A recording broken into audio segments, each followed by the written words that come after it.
Mood को कैसे संभालें? दिन भर, हफ्ते भर हम सभी ऐसे पल देखते हैं जब हमारी भावनाएं हम पर हावी हो जाती हैं। कभी कभी हम बहुत गुस्सा हो जाते हैं और कभी कभी हम बेहद उदास महसूस करते हैं। इन भावनात्मक उतार चढ़ाव को संभालने से पहले ये समझना जरूरी है कि वास्तव में हो क्या रहा है। ये प्रतिक्रियाएं, आपकी भावनाएं, आपके विचार, आपके शरीर की प्रतिक्रियाएं और आपके कार्य कभी कभी आपको पूरी तरह से हिला सकते हैं। लेकिन सच ये है, आप दूसरों को और उनके कार्यों को नियंत्रित नहीं कर सकते, लेकिन आप यह नियंत्रित कर सकते हैं कि आप कैसे प्रतिक्रिया देंगे। अब मैं आपको 3 कदम बताने जा रहा हूँ जो आपको मुश्किल समय में अपने मूड को संभालने में मदद करेंगे। पहला कदम, में उस समय को याद कीजिए जब आप बहुत गुस्से में थे या बहुत उदास थे। आपके शरीर में क्या हुआ था? क्या आप कांप रहे थे? क्या आपका दिल तेजी से धड़क रहा था? आपको कौन कौन सी भावनाएं महसूस हो रही थी? गुस्सा, दुख, निराशा? आपके दिमाग में क्या चल रहा था? क्या आप खुद को दोष दे रहे थे? क्या आप सबसे बुरा सोच रहे थे? और अंत में आपने क्या किया? क्या आप चिल्लाए, रोए या चुपचाप बैठ गए? इन्हें लिख लीजिए। ये समझना कि आपने अतीत में कैसे प्रतिक्रिया दी आपको भविष्य के लिए तैयार करेगा। दूसरा कदम, रुकें और अवलोकन करें। अगली बार जब कुछ बुरा हो तो एक पल के लिए रुकें। खुद को देखें जैसे आप किसी और को देख रहे हों। अपने शरीर को देखें, क्या हो रहा है? क्या आपके हाथ कांप रहे हैं?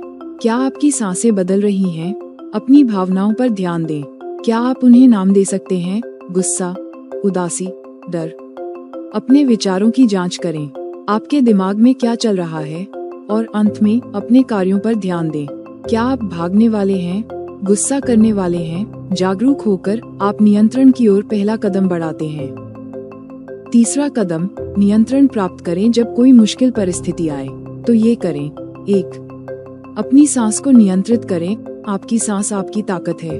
धीरे धीरे गहरी सांस लें। 4 सेकंड तक गिनें। 1, 2, 3, 4। सांस को 4 सेकंड तक रोके रखें। 1, 2, 3, 4। अब धीरे धीरे 4 सेकंड तक सांस छोड़ें। 1, 2, 3, 4। इसे 4 बार दोहराएं। जैसे ही आपकी सांस धीमी होगी, आपके विचार भी धीमे होंगे। आप शांत, मजबूत और नियंत्रण में महसूस करेंगे। 2. नकारात्मक विचारों को चुनौती दें। आपका दिमाग सबसे बुरी स्थिति की कल्पना कर सकता है। इसके बजाय खुद से कहें, शायद यह एक गलतफहमी है, शायद चीजें इतनी बुरी नहीं हैं। आशावान बने रहें। 3. तुरंत प्रतिक्रिया न दें। सबसे आसान लेकिन सबसे मुश्किल सलाह ये है, कुछ मत करें, कुछ मत कहें, आवेग में काम मत करें। एक पूरा दिन इंतजार करें। सोचने के लिए समय लें कि आप कैसे प्रतिक्रिया देना चाहते हैं। जब कुछ बुरा हो, 1. अपनी सांस धीमी करें। 4 सेकंड के नियम को याद रखें। 2. आशावान रहें, शायद चीजें इतनी बुरी ना हों। 3. प्रतिक्रिया देने से पहले रुकें, खुद को सोचने का समय दें। आप हर उस चीज को नियंत्रित नहीं कर सकते जो आपके आसपास होती है, लेकिन इन कदमों के साथ आप यह नियंत्रित कर सकते हैं कि आप कैसे प्रतिक्रिया देंगे। आप ये कर सकते हैं। एक सांस में, एक कदम में आप अपने मूड को संभाल सकते हैं और खुद को फिर से नियंत्रण में ला सकते हैं।